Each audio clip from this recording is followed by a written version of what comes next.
Good morning. And oh, Charles is in the house. And welcome to Unity of Palmyra, where centered in love, we embrace a positive path for spiritual living. We are an open and affirming congregation. We love you exactly as you are in all of your magnificent glory, and we're absolutely delighted that you're here with us this morning. And the heat came on for the first time. Thank you, Dan, for making sure we were warm and comfortable this morning. If this is your first time celebrating with us on a Sunday morning, we are extra delighted that you're here. Please, everyone, join us downstairs in the Holy Grounds Cafe for fellowship after the service, and I believe Lorraine and Vicky are providing fellowship this morning, so should be yummy, and I think there might even be snickerdoodles. If you feed them, they will come. So let's all take just a minute to take a nice big deep breath. And if you are in a place where you can safely close your eyes, acknowledging that those out in Facebook and YouTube land might not be able to safely do that, I invite you to just take a moment to breathe, to focus, to become fully present to this now moment, to the beauty of this moment, to the potential of this moment, to the gifts that will present themselves during this time together. By taking just this minute to center ourselves and to ground ourselves and to become fully here, we are sending a powerful signal to the universe that we are coming apart for a while, to remember who we are, to remember our true nature. And this is particularly our focus this morning, as the topic for today is remember. And so we take another nice, big, deep breath together. And through that breath, we remember our connection, not only with those of us sitting in this particular physical space, but with the community that we are connected to through that golden web of spirit. A big remembering for us over the past year has been connected or apart. We are always connected at the heart. And so, as always, we enter this time together with gratitude as we say thank you for this time.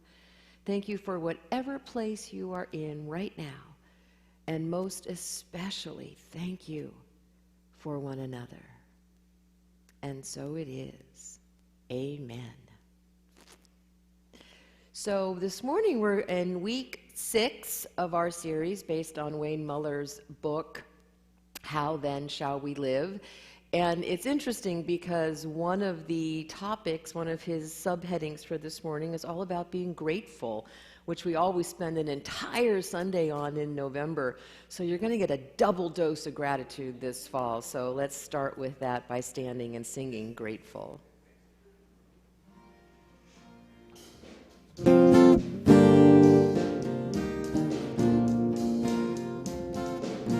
I am so grateful, grateful. I am grateful for all the love that I have. I am so grateful, grateful. I am grateful for all the love that I have. Everywhere I look, every face I see, His love reflected shining back at me. I just give thanks for all those simple things, the joy and peace that gratitude brings. I am grateful,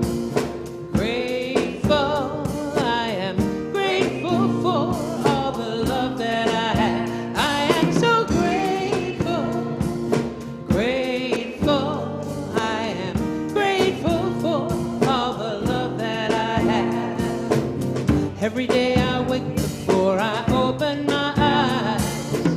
I count my blessings and I realize love is a miracle when I see it that way. I focus on the beauty, that's why I've got to say I am grateful, grateful. I am grateful for all the love that I have. I am so grateful, grateful.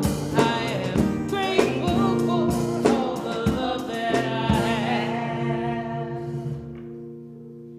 Oh, I love that. Thank you.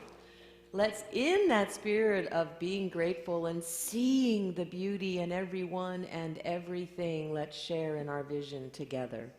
Centered in love, we embrace a positive path for spiritual living. And our mission, wherever we are and wherever we go, we provide a welcoming community that inspires and encourages all who gather here through the teaching, sharing, and practice of universal spiritual principles. And one of the ways we practice our spiritual principles is to honor wherever you are in your journey. So if you are open to a hug, we'll bring that in. If you feel much better or safer with the handshake, please just put your hand out and we'll honor that. And if you want us to leave you completely alone, trust me, we understand. And just stay where you are and we will leave you completely alone. Have a great time.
Have a seat. So a couple of announcements. Our prayer chaplains today are Charles Lee and Sam Sherman, and they are both in the sanctuary this morning holding sacred space for us.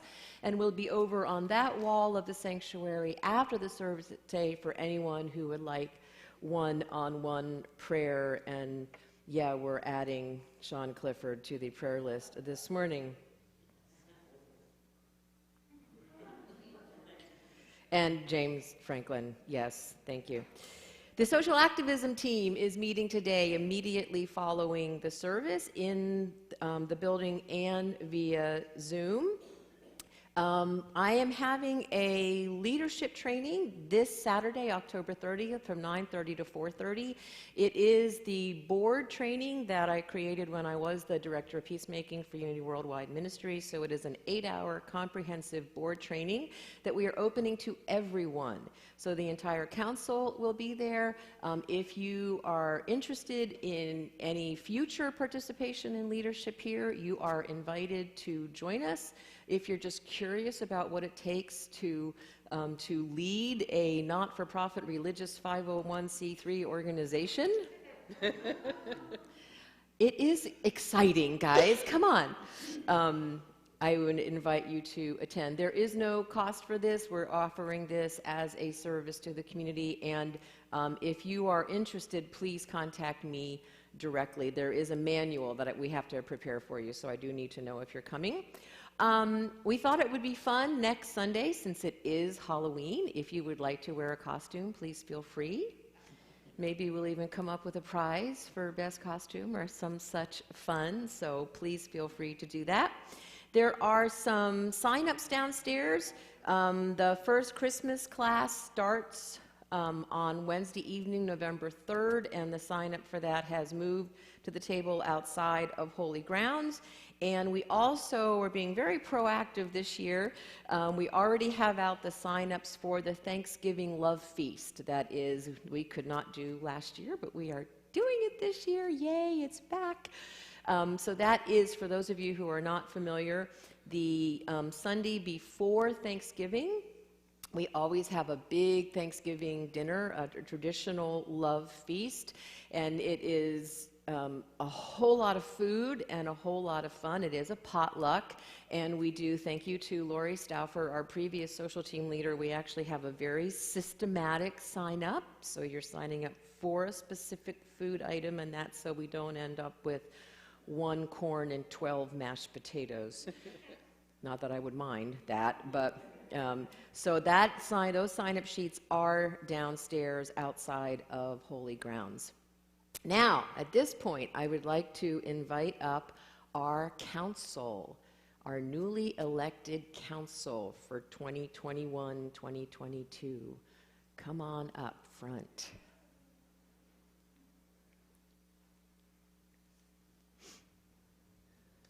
And you do not have to be in alphabetical order. All right. So this intrepid crew met after the annual meeting last week and elected officers. So your new council president is Linda Raber.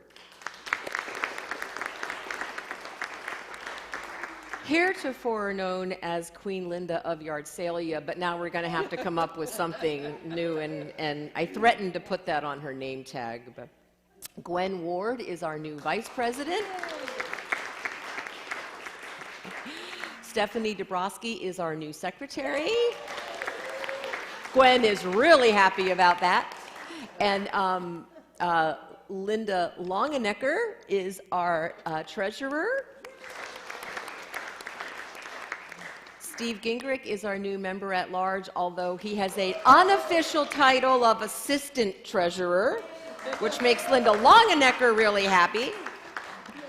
And Jan Parsons is also serving. She and Lisa are at home today recovering from the game that never ended yesterday, which they were there for in person. So this is our new council, and we are so incredibly grateful for their service. All right, you guys can sit down, and Linda Raber, would you like to do double duty and read the Daily Word?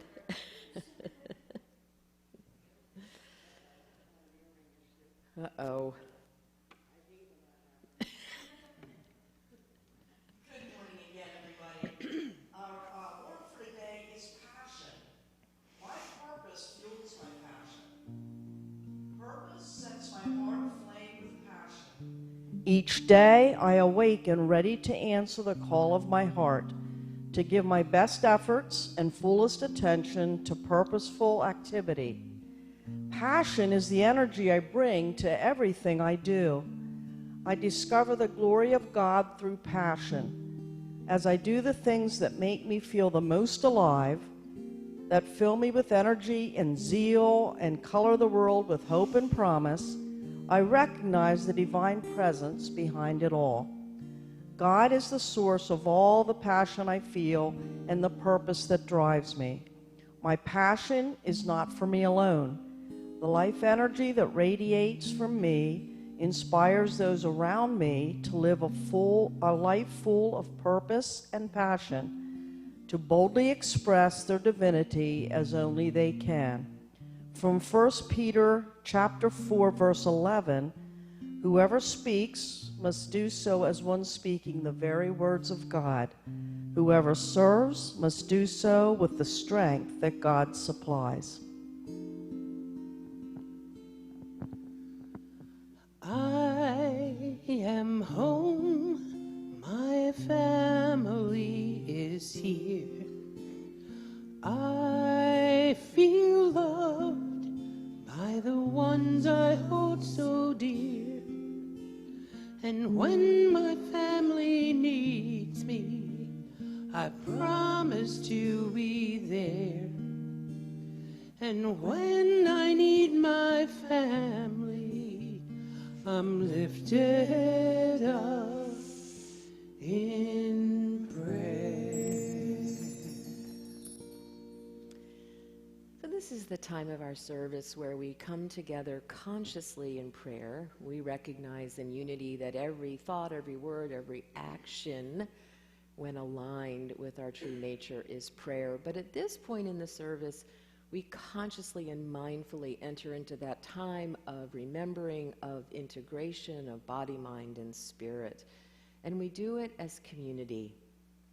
And so I invite you now, if you're comfortable, to very gently close your eyes and breathe.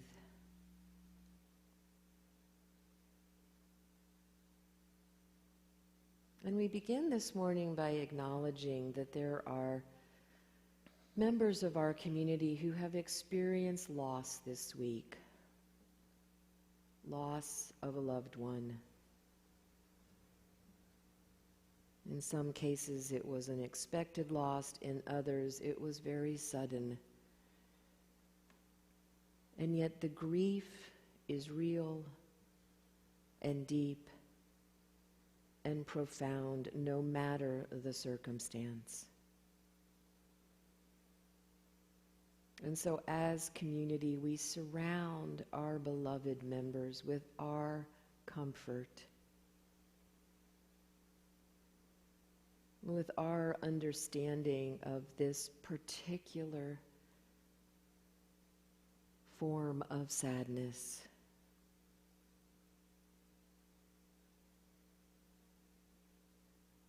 We hold this space for the grief, for the sorrow, for the loss that we feel in our humanity. And at the same time, we acknowledge the joy of these spirits set free. The joy of the return to spirit, to light, to bliss, to formlessness. As community, we hold that tender, sweet, gentle tension of the sorrow and the joy.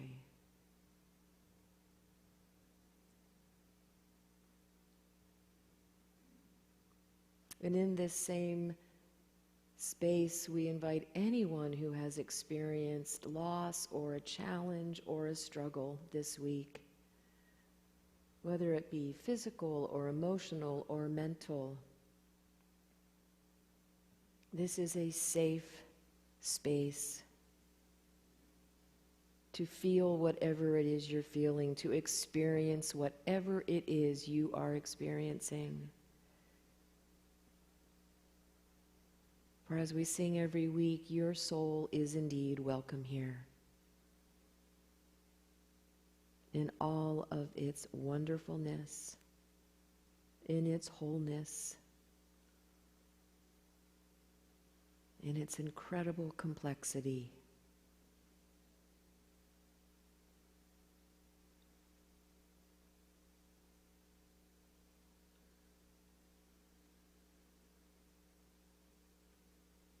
And now in this same sweet, tender space, we invite anyone who is experiencing joy or gratitude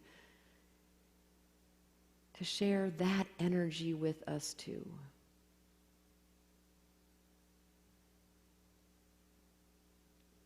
Maybe it's simply the gratitude for the beauty of the day, for the warmth of the sanctuary, for the coffee brewing downstairs,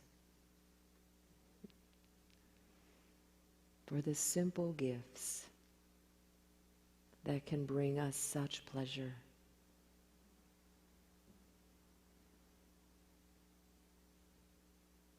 And for all of this, we say thank you for the opportunity to wake up this morning and do it all again. For the opportunity to show up as who we say we are, to share our passion, to practice these principles we hold so dear.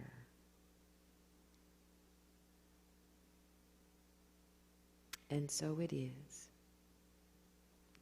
Namaste.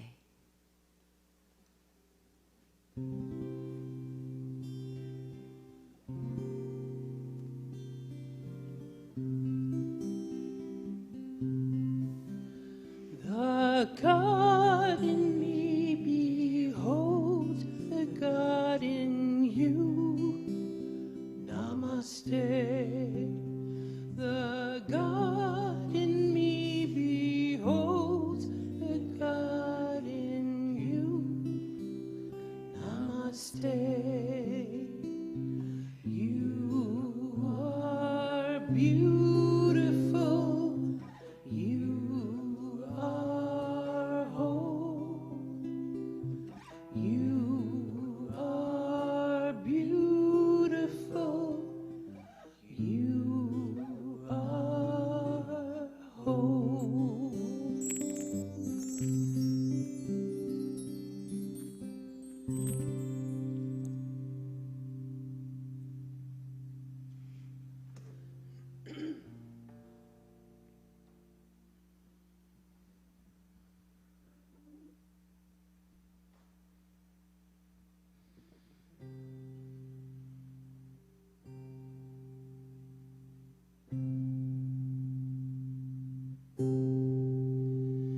Tis the gift to be simple, tis the gift to be free, tis the gift to come down where we ought to be.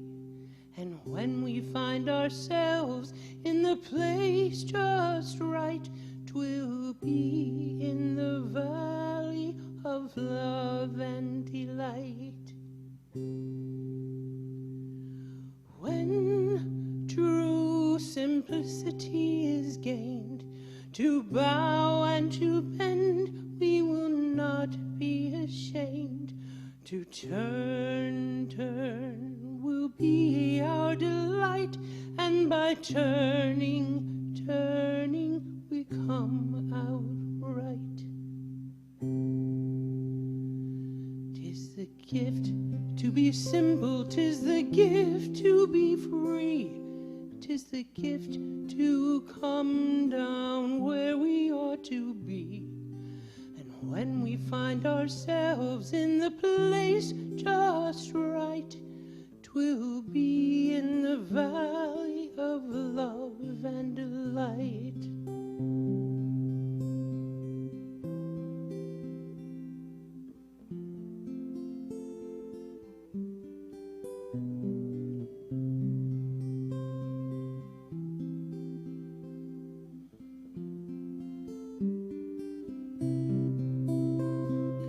When true simplicity is gained, to bow and to bend, we will not be ashamed.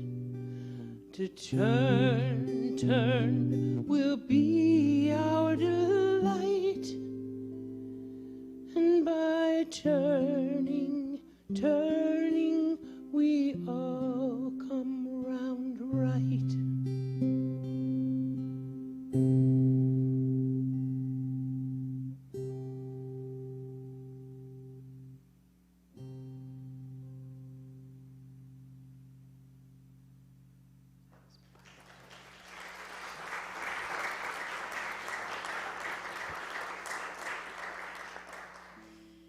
Not only was the choice perfect, but the way you did it was absolutely beautiful. Thank you. So this is week 6 of our fall series based on Wayne Muller's book, How Then Shall We Live? And this is week 2 of the third question is, how shall we live knowing we will die? And so the 3 sections we're covering this morning from the book are entitled Remembering, Simplicity, and Gratefulness. And it's such a perfect trifecta of guidance in how to live knowing that at any moment we could die.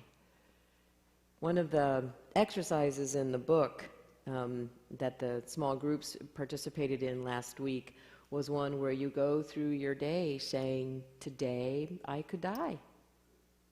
Right? And acknowledging that that's not morbid, it's life. And when we embrace that truth, it makes every day, every moment, that much more precious. And so today, we're going to be looking at remembering. And I thought, I don't know about the rest of you who are following along, but I thought Wayne was particularly eloquent in some of these sections today, so I actually want to read to you from the book. For those of you following along, this is on page 194. He says, many of us incorrectly assume that a spiritual life begins when we change what we normally do in our daily life.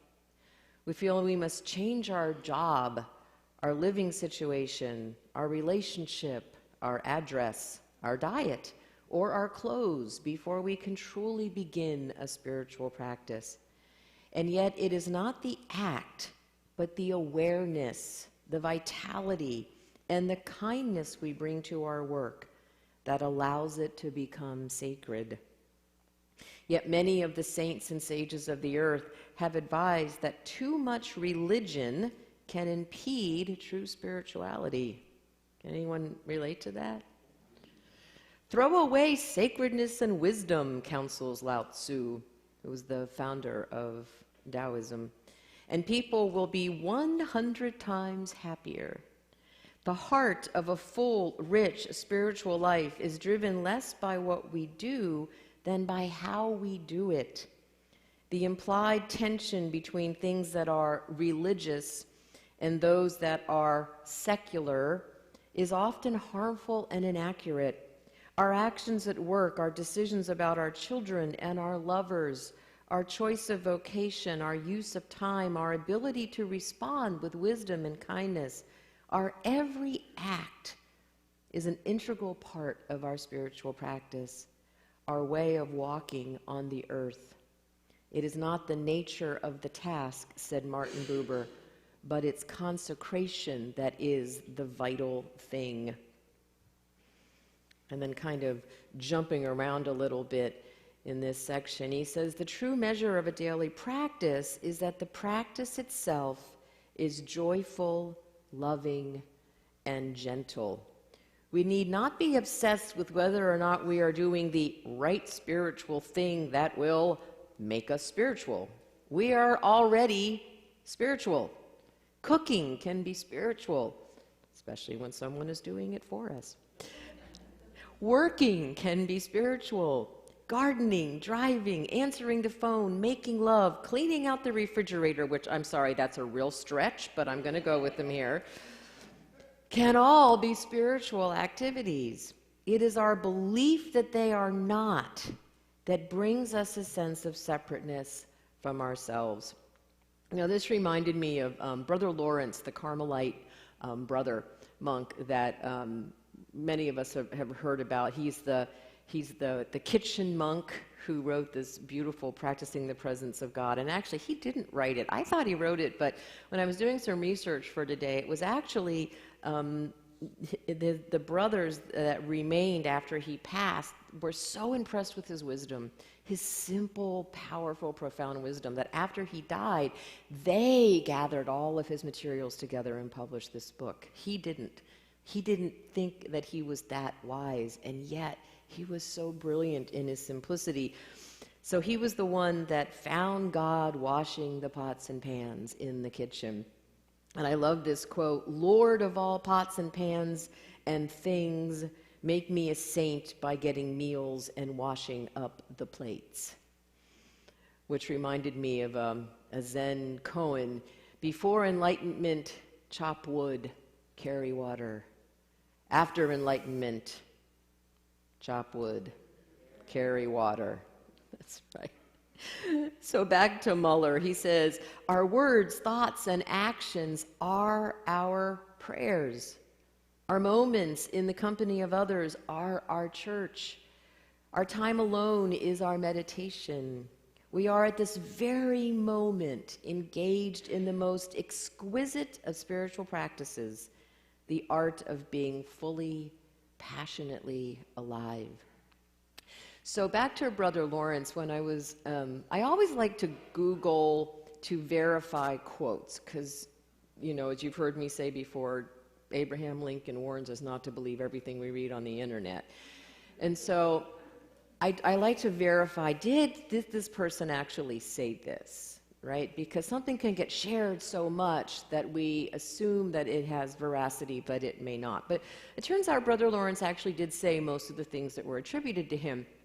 But I found this kind of interesting site and a little blog written by someone who took exception to Brother Lawrence. And in essence, now I'm paraphrasing, in essence what he said was, Brother Lawrence just made it too easy. Now this is a monk who spent his entire career as a monk washing the pots and pans of the other brothers. So I was intrigued by that, and so I kept reading, and basically what he said was prayer just shouldn't be that easy. Communing with God should not be that easy. We've made it too easy. If you say that washing the dishes or folding the laundry or, whatever it is in your daily life, cleaning out the aforementioned refrigerator, if you're saying that brings you closer to God, it's too easy. You need to dedicate yourself, and your prayers need to start with, Dear God, in order to be real prayers. And I read that and I thought, wow, that's so sad. Because Brother Lawrence's whole point was that God is everywhere and everything. God is us and the dishes and the science experiment in the back of the fridge. Right? And I read that and I just thought, oh, honey, you missed the point. And the other point I thought that he missed was, to say, Dear God, is once again putting God out there. God separate from us. And the whole point of Brother Lawrence's life was that there is no separation. And that's what Wayne Muller is asking us to remember in this section, that there is no separation. He says, the heart of most spiritual practice is simply this: remember. Remember who you are. Remember what you love. Remember what is sacred. Remember what is true. Remember that you will die and that this day is a gift. Remember how you wish to live. So this whole piece reminded me of one of my favorite books by Jack Kornfield, and I actually keep this one in my laundry room. It says, it's After the Ecstasy, the Laundry. I highly recommend it. And I wanted to just share with you a piece that this section reminded me of. And he's addressing in this, this section is called Beyond Satori, which is beyond the absolute ecstasy, the absolute union, the joining. And he's talking about Zen koans, so like show me the sound of one hand clapping, or what is the straight within the bent, right? These Zen koans are deliberately mind-boggling statements that are designed to make us think and then to lift us beyond the thinking. So there's this great story. It says, the ultimate end of the koans might be seen in the following story. a bit of modern Zen humor regarding a disciple who sent his master faithful accounts of his spiritual progress. In the first month, the student wrote, "I feel an expansion of consciousness and experience oneness with the universe." The master glanced at the note and threw it away. The following month, this is what the student had to say. "I finally discovered that the divine is present in all things." The master seemed disappointed. In his third letter, the disciple enthusiastically explained, "The mystery of the one and the many has been revealed to my wondering gaze." The master yawned. The next letter said, "No one is born, no one lives, and no one dies, for the self is not." The master threw up his hands in despair. After that, a month passed by, then 2, then 5, then a whole year. The master thought it was time to remind his disciple of his duty to keep him informed of his spiritual progress. The disciple wrote back, "I am simply living my life, and as for spiritual practice, who cares?" When the master read that, he cried, "Thank God, he's got it at last." The story reflects the Zen teaching of the perfection of all things as they are. The white crane in the snow is a white crane standing in snow. The black crow at midnight is truly itself. I love the simplicity of that, which moves us into simplicity. I'm a big fan of Meister Eckhart. This quote at the beginning of this section, he says, "God is not found in the soul by adding anything, but by a process of subtraction." And then Muller expounds on that. He says, "Much of spiritual practice is just this, cutting away what must be cut and letting remain what must remain. Knowing what to cut, this is wisdom. Being clear and strong enough to make the cut when it is time for this to go, this is courage. Together, the practices of wisdom and courage enable us day by day and task by task to gradually simplify our life." And then he refers to this wisdom from the Tao Te Ching: to attain knowledge, add things every day. To attain wisdom, remove things every day.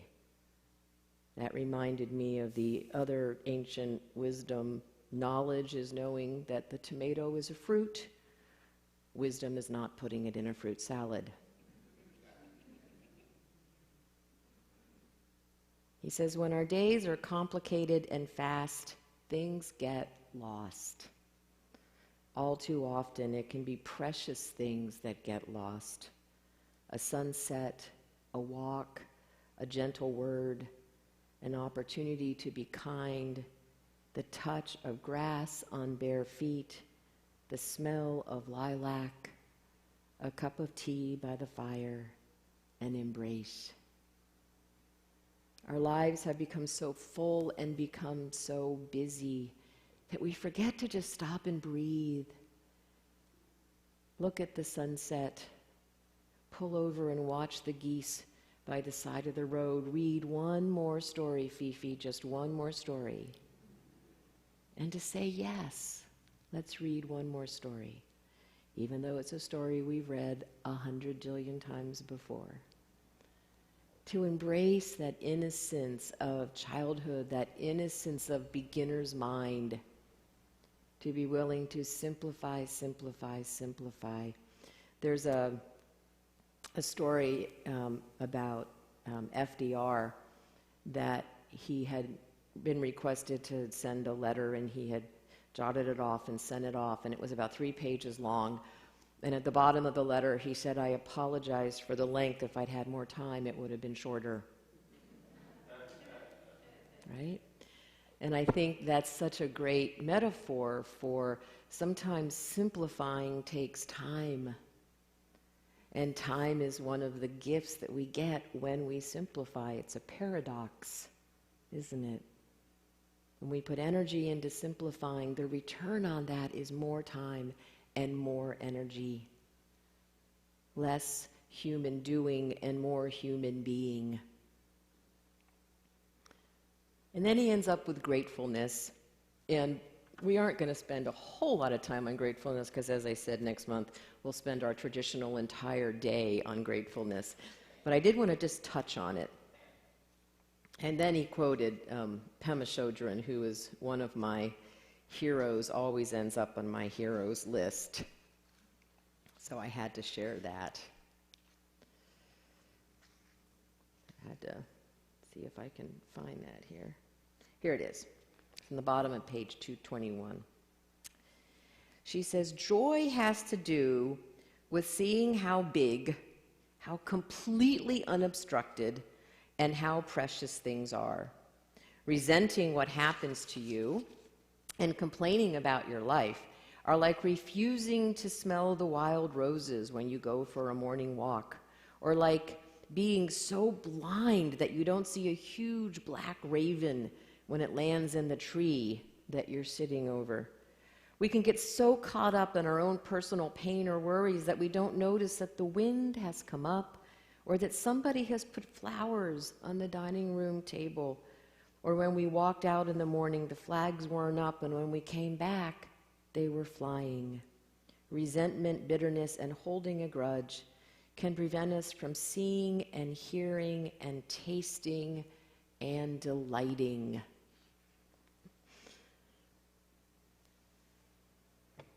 Muller says our life is not a problem to be solved, it is a gift to be opened. If we are preoccupied with what is missing and what is broken and wrong, we lose the miraculous harvest of all of these tiny gifts. A single word of gratefulness can transform a moment of sorrow into a moment of peace. So one of the questions on the study guide this week, and there are some paper copies in the Rose Room if you're interested, and then of course it gets emailed out to you every week. But one of the questions on the study guide is to enter into a time of reflection and ask what in our lives is preventing us from being fully grateful. What little piece of resentment or bitterness or preoccupation is getting in the way of us being grateful, as Mary Oliver said last week, for our one wild and precious life. So one of the practices this week is going to be willing to tell the truth about that. What is getting in the way of me being exquisitely grateful for this life? So this week, we are remembering our true nature. We are embracing simplicity, and we are committed to being wonderfully grateful for this one wild and precious life. Let's take that into meditation.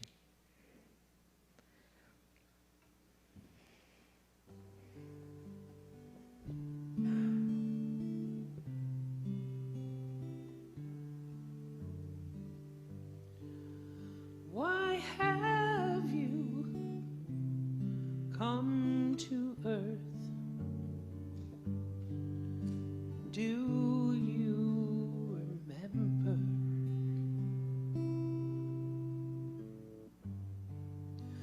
Why have you taken birth?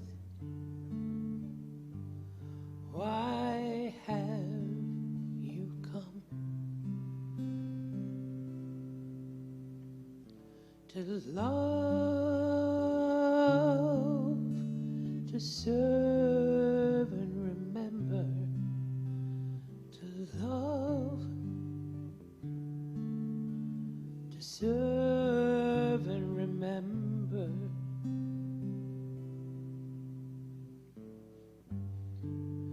Why have you come to earth? Do you remember?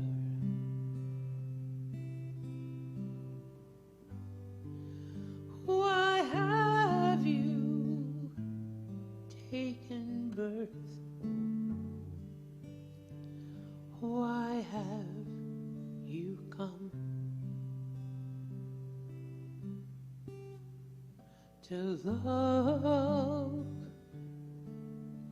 to serve and remember, to love,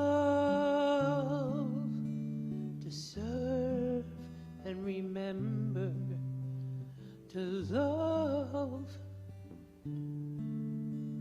to serve and remember.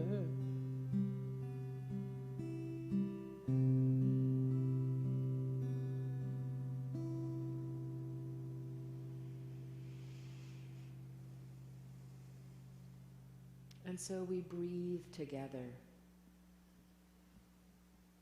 deeply and with intention, feeling the breath moving through our body,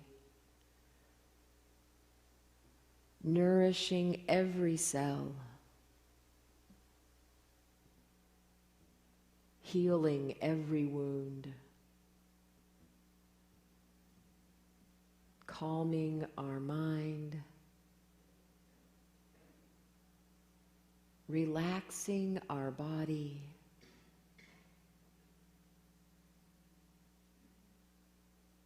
loving us into being fully present.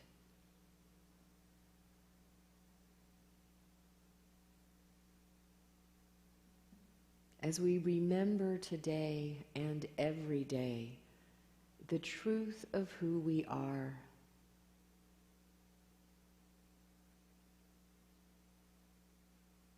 and that truth is there is no separation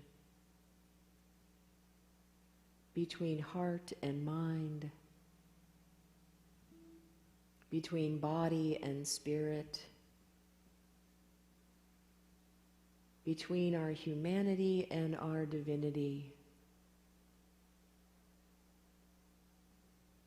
except for the separation that we create.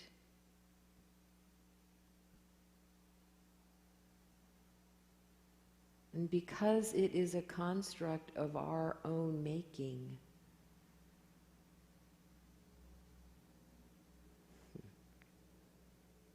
we can at any point make a different choice.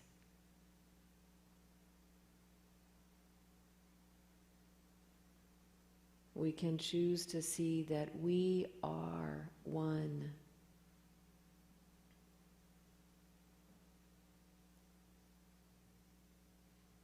That we are simply spirit with skin on. That we are both the light and the darkness. That we are joy and sorrow.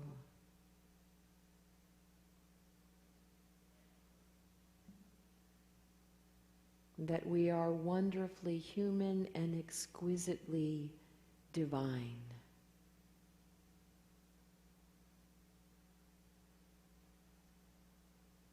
We are all of this in every moment. At work, at play, in joy, and in sadness. We remember that we are all of this.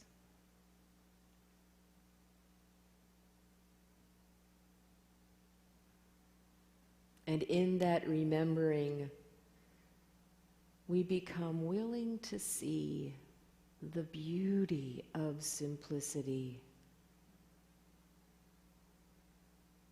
And perhaps also to see where we have made life harder than it needs to be.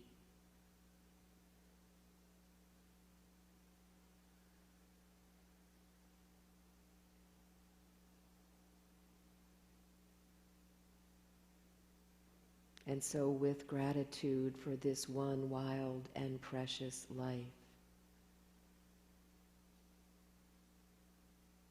we commit to remembering, to simplifying, to enjoying, our moments, our days, our months, and our years.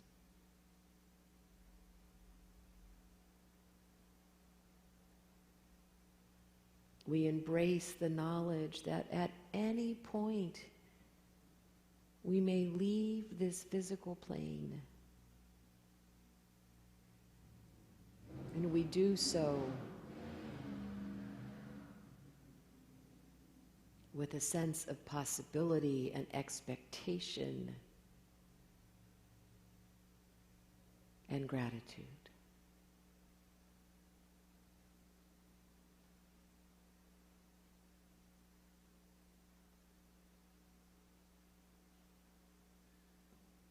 Together we love, we serve, and we remember.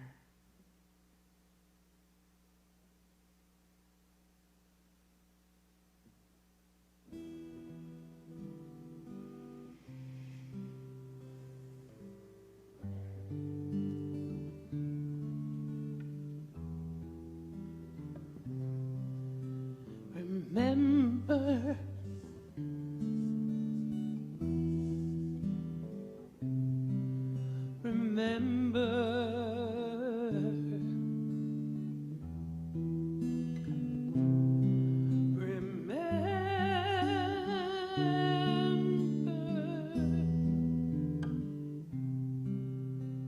to love,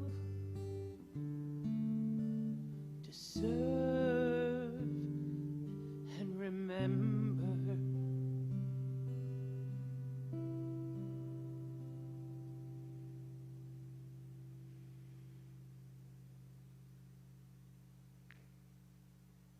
That quote is attributed to a Hindu sage who was asked by one of his devotees, "Master, what is the purpose of life?" And he says, "It is simply this, to love, serve, and remember." Love it. So this is the time of our service where we no longer pass the basket, thank goodness. But we do take this time to express our deep and profound gratitude for your continuing generosity and support of the work of this organization. It does extend far beyond our walls. We are getting more and more involved in the community, in the school district. I am now involved in several groups that are exploring racism and Christianity and supporting our students at the Palmyra Area School District, and of course, PAC. So we are out there in the community in so many powerful ways. And your contributions support that work and sending me and other leaders in our community out there. So thank you.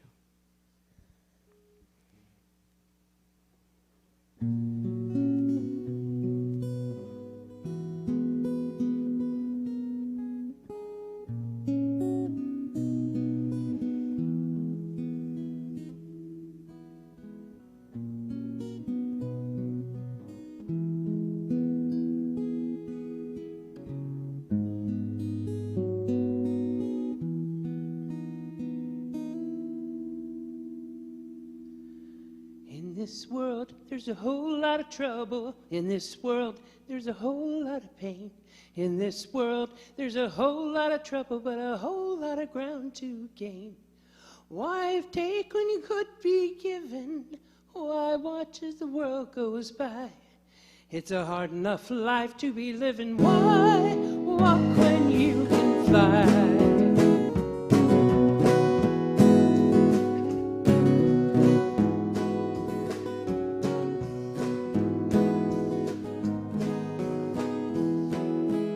In this world, there's a whole lot of sorrow. In this world, there's a whole lot of shame.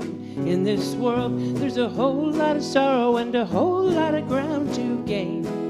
When you spend your whole life wishing, watching and wondering why, it's a long enough life to be living. Why walk when you can fly?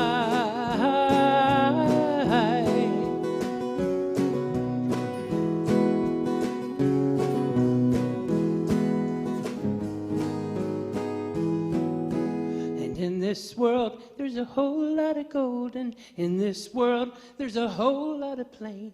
In this world, you've a soul for a compass and a heart for a pair of wings. There's a star on the far horizon, rising bright in an azure sky. For the rest of the time that you're given, why walk when you can fly?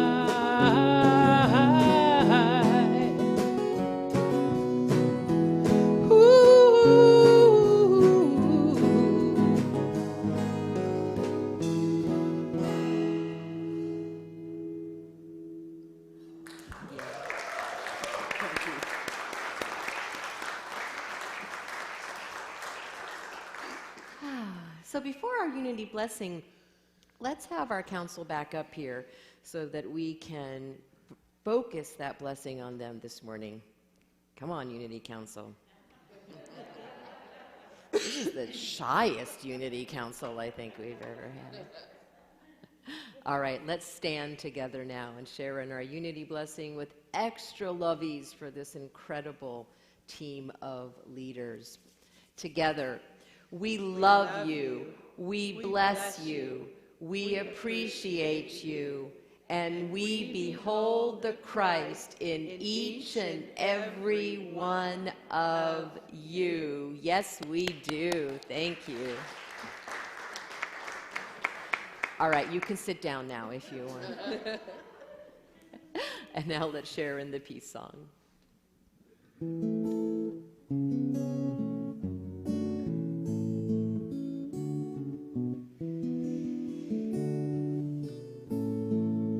Let there be peace on earth, and let it begin with me. Let there be peace on earth, the peace that was meant to be, with God as creator, united all are we. Let us walk with each other in perfect harmony. Let peace begin with me. Let this be the moment now. With every step I take, let this be my joyous vow, to take each moment and live each moment in peace eternally. Let there be peace on earth, and let it begin with me.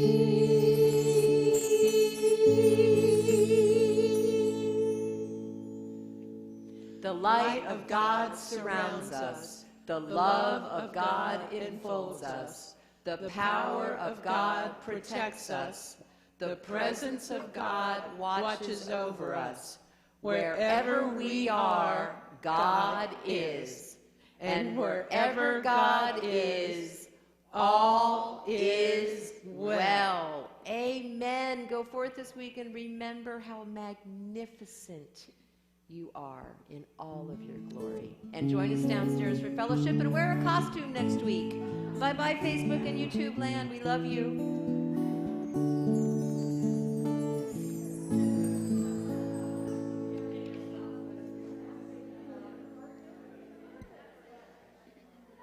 Beautiful.